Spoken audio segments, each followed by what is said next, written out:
Mesdames et messieurs, bonjour, j'espère que vous allez bien. Bienvenue dans cette nouvelle vidéo et je vais pas vous le cacher, je suis très content de la faire pour une raison très simple, c'est que on m'a enfin répondu. Il faut savoir que la semaine dernière, j'ai fait une vidéo sur Locklear, Squeezie et SOS Streaming. SOS Streaming, qui est le nouveau concept de Squeezie et Locklear, où le concept est très simple. On va regarder plein de petits streamers sur Twitch, on va en choisir un et ce qu'on va faire, c'est qu'on va changer entièrement son setup et faire en sorte qu'ils deviennent streamers professionnels. Le concept, je le trouve intéressant, mais forcément, vous me connaissez, je vous dis que j'aime bien faire chier les gens. Forcément, moi, j'y ai vu aussi du négatif. Donc, je me suis dit que ça pouvait être intéressant de vous faire part du côté aussi négatif derrière. C'est pourquoi dans ma vidéo, j'ai parlé principalement des points négatifs, tout ce qui est syndrome de l'imposteur, la descente, les commentaires des gens, etc.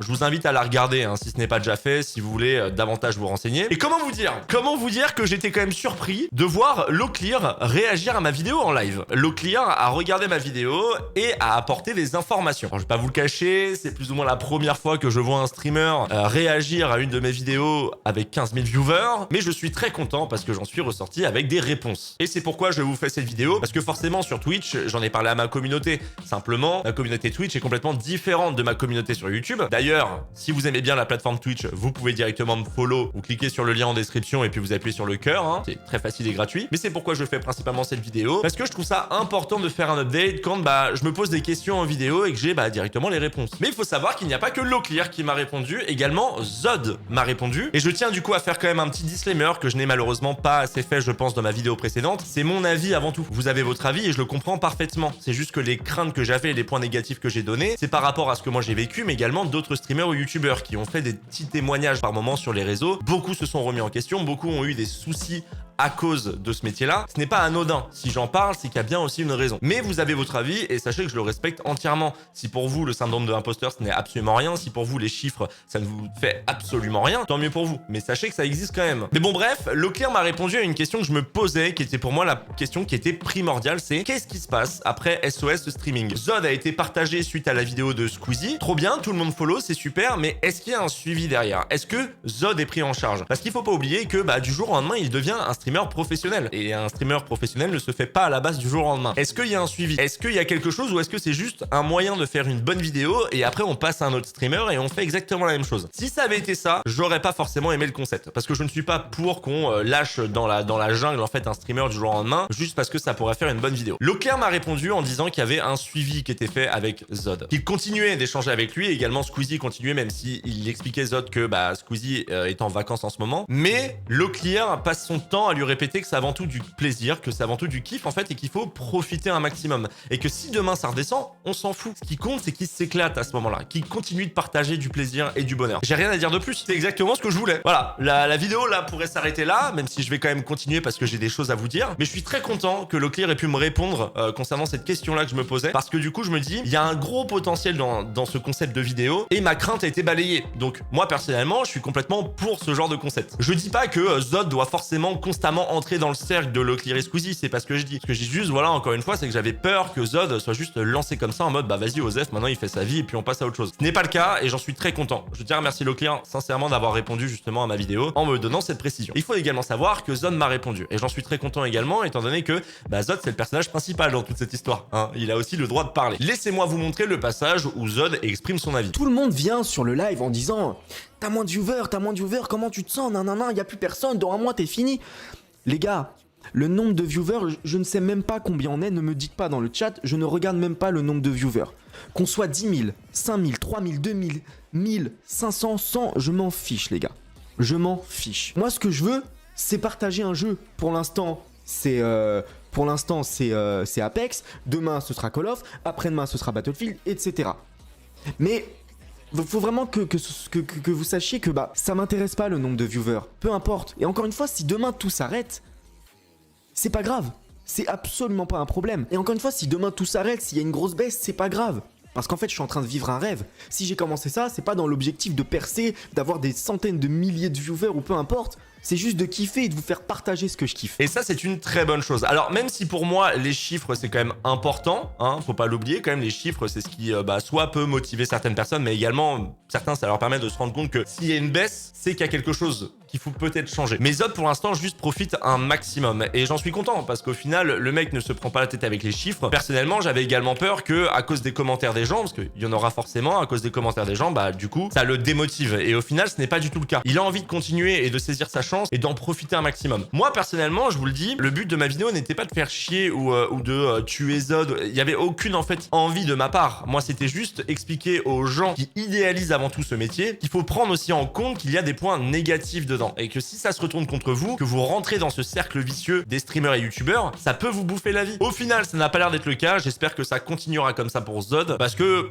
on va pas se cacher, Zod c'est quelqu'un de très positif. Maintenant j'aimerais parler des problèmes de ma vidéo, parce qu'il est aussi important de soulever les problèmes et d'avouer certains de mes torts. Si cette vidéo a été mal reçue par certains, c'est que je n'ai pas su adapter mon discours pour tout le monde. Je ne sais pas si vous connaissez la théorie des couleurs, je vous montre le graphique en même temps, mais on part du principe qu'il y a 4 couleurs différentes pour 4 types de personnes. Et par rapport à votre caractère, on va vous mettre dans une case. Il faut savoir que vous avez les 4 couleurs de base, il y en a juste une qui est prédominante. Peut-être que certains vont se retrouver dans certaines couleurs, je ne sais pas, mais par rapport au travail, par rapport à la vie privée, etc., vous pouvez aussi avoir des couleurs différentes, etc. Et forcément, l'intérêt de cette théorie-là, c'est que, imaginons que vous bossez dans la vente, moi j'ai bossé dans la restauration, c'est comme ça que j'ai appris la théorie des couleurs. En fait, vous allez savoir adapter votre discours par rapport à la personne que vous avez en face. Quand vous donnez un avis, quand vous exposez un argument ou autre, par rapport à la personne que vous avez en face, il va falloir adapter votre argument, adapter vos phrases pour que la personne qui est en face puisse complètement comprendre ce que vous voulez dire. C'est le b.a.-ba. Je pense que vous le savez, mais ça c'est le b.a.-ba. Savoir juste bien adapter son discours, et bien souvent il y a des gens qui ne comprennent pas que quand A parle à B mais que B ne comprend pas ce que dit A, et ben il faut que A adapte son discours pour que B puisse